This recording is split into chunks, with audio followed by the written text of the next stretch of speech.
So mga tol, lumapag na po kahapon sa bansang Japan itong makakalaban ni Naoya Inoue na si TJ Dueni. Isang linggo na nga lang po mga tol, magaganap na po ang laban na yan. Agad-agad nga pong sinalubong ng mga media itong si TJ Dueni upang ma-interview. Lakas loob nga pong sinabi ni Dueni mga tol, naunahan na lang daw sila ni Naoya Inoue na makapagpatama ng mga power punches. Mukhang knockout din talaga mga tol ang hanap nitong si Dueni. Dream come true nga daw mga tol na mapalaban siya sa isang undisputed champion na si Inoue.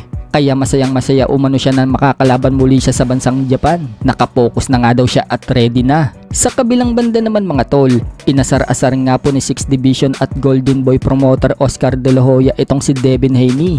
Sa inilabas nga po na video ni De La Hoya mga tol sa kanyang social media account, sinabi niyang noong mga nakaraang linggo daw, nagkaroon na daw ng comeback fight si Devin Haney. Yung tinutukoy ni De La Hoya dyan mga tol, yung video na nag-viral na napaaway itong si Devin Haney sa isang civilian sa Orange County State. Wika ni De La Hoya mga tol, sinuntok daw ni Devin Haney yung civilian habang nakatayo daw ito sa harap ng Ferris wheel.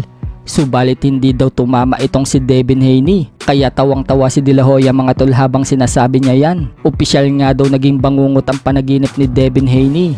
Bukod dyan mga tol, binanatan din ni De La Hoya si Canelo Alvarez. Minura nga po ng malutong ni De La Hoya si Canelo. Samantala, sa isang interview naman mga tol, nagbigay ng opinion si De La Hoya sa laban ni Mike Tyson vs Jake Paul na magaganap na ngayong November 15. Natatakot daw si De La Hoya na masaktan daw si Mike Tyson pagkatapos ng 3rd round.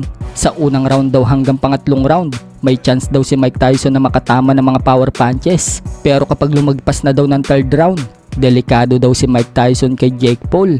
61 years old na daw kasi itong si Tyson mga tol, habang si Jake Paul, napakabata pa daw na may edad pa lang na 26 at napakalaking tao daw nitong si Jake Paul. Pero correction lang mga tol sa sinabi ni De La Hoya, nasa 58 pa lang ang edad ni Mike Tyson. Dagdag pa ni De La Hoya mga tol, masaya daw siya nakikita ng malaking pera si Mike Tyson at nasa shape pa daw ang katawan nito kahit na may edad na. Pero dapat daw maging maingat si Mike Tyson. Sa ibang banda naman mga tol, grabe nga po ang lalakas ng mga binibitawang suntok ni Canelo Alvarez sa isinasagawa niya ngayong training para sa paghahanda sa laban niya dito kay Edgar Berlanga na magaganap na ngayong September 14. Pumuputok nga po ang mga suntok ni Canelo mga tol sa lakas ng mga banat niya.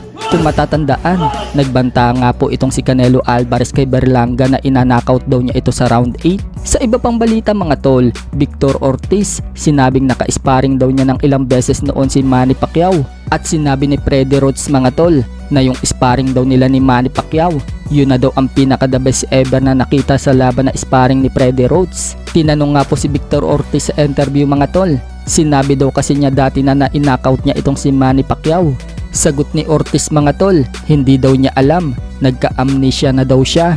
So hindi nga po nagkaroon ng pagkakataon na maglaban itong si Manny Pacquiao at Ortiz, hanggang sparring lang sila. Sa mga hindi po nakakaalam mga tol, may laban sa linggo itong si Victor Ortiz. Magkasama silang lalaban ni Mayweather sa isang exhibition.